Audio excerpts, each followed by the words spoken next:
Dear women, I'm sorry. Dear black people, I'm sorry. Dear Asian Americans, dear Native Americans, dear immigrants who come here seeking a better life, I'm sorry.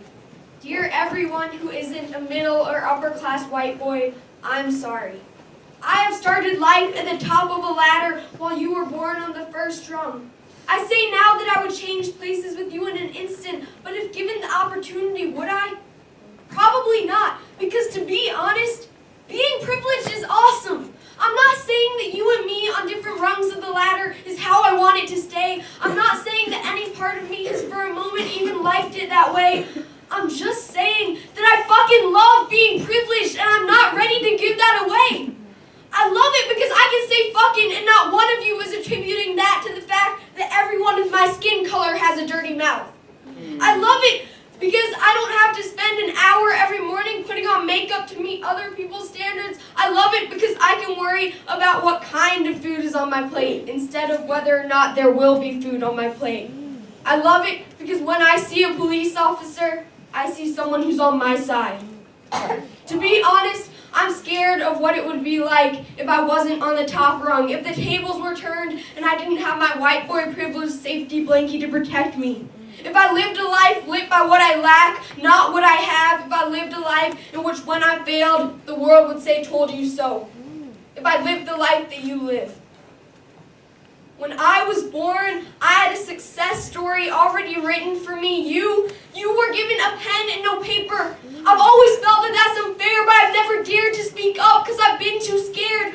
Well, now I realize that there's enough blankie to be shared. Everyone should have the privileges that I have. In fact, they should be rights instead. Everyone's story should be written, so all they have to do is get it read. Enough said. No, not enough said. It is embarrassing that we still live in a world in which we judge another person's character by the size of their paycheck, the color of their skin, or the type of chromosomes they have. It is embarrassing that we tell our kids that it is not their personality, but instead those same chromosomes that get to dictate what color clothes they wear and how short they must cut their hair. But most of all, it is embarrassing that we deny this, that we claim to live in an equal country, in an equal world. We say that women can vote.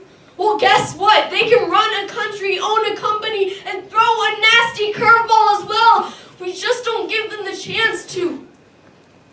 I know it wasn't us 8th grade white boys who created this system, but we profit from it every day. We don't notice these privileges, though, because they don't come in the form of things we gain, but rather the lack of injustices that we endure.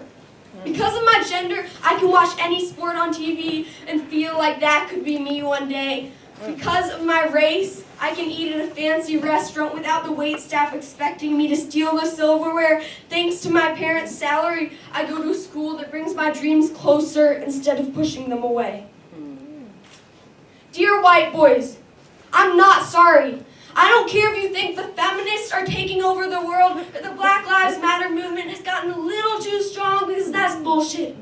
I get that change can be scary, but equality shouldn't be. Hey, white boys, it's time to act like a woman, to be strong and make a difference. It's time to let go of that fear. It's time to take that ladder and turn it into a bridge.